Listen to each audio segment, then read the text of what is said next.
ఖజర పండ్లు, కుడుకలు, 3 టెంకాయలు. స్వామి మీరు వెళ్ళాలి స్వామి, బయటికి వెళ్ళాలి. మాతశ్యం తొందరగా వెనకకి డైరెక్ట్ అన్న పోతులే శివ, ఏముళ్ళే పోతులే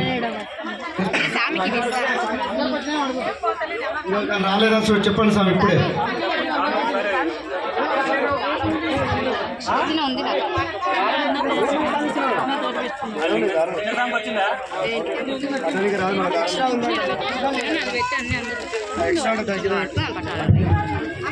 శివ ఓం శుక్లాంబరధరం విష్ణుం శశివర్ణం చతుర్భుజం ప్రసన్నవదనం ధ్యాయేత్ సర్వవిఘ్నోపశాంతయే ఆగజానన పద్మార్క గజానన మానుష్యం అనేకదంతం భక్తానాం ఏకదంతం ఉపాస్మహే గజాననం భూతగణసేవితం కపిస్తంజం పాలసర ఉమాశతం చౌక వినాశకరణం నమామి విఘ్నేశ్వరం పాదపంకజం.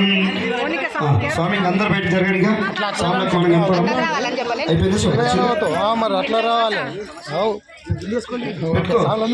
ఇరుముడు బ్యాగ్ కింద తువాల పెట్టుకోండి, తువాల కింద పెట్టుకోండి. ఫస్ట్ తొడల మీద వేసుకోవాలి, దాని మీద ఇరుముడు బ్యాగ్ పెట్టుకోవాలి. స్వామి వారికి మనం ఉండబోతున్నటువంటి ఏవైతున్నావో కింద పెట్టొద్దు, కింద వస్త్రం పెట్టుకోడు. వస్త్రం అంటే తువాల. శ్రీ మల్లికార్జున స్వామి అభిషేకార్థం అర్ఘ్యం సమర్పయామి.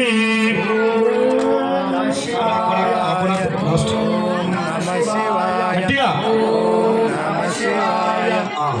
స్వామి కొంచెం మొక్కుకొని కుడిపక్క వేసుకోండి. నెక్స్ట్ ఇప్పుడు తీసుకోండి స్వామి, తేనె తీసుకోండి. తేనె స్వామి, తేనె కుడి చేత పట్టుకోండి. మంత్రం చెప్పినాక లోపల వేసుకుందాం. ఓం మధువాతారుదయంచ మధుక్షరంతి సింధవ మాతిరోన్న సంచ మధు రక్తం దోషితి మధుస్థిత మధుస్థేన స్థిత మధునో వనస్పతి అస్తు సూర్య మధిష్ఠు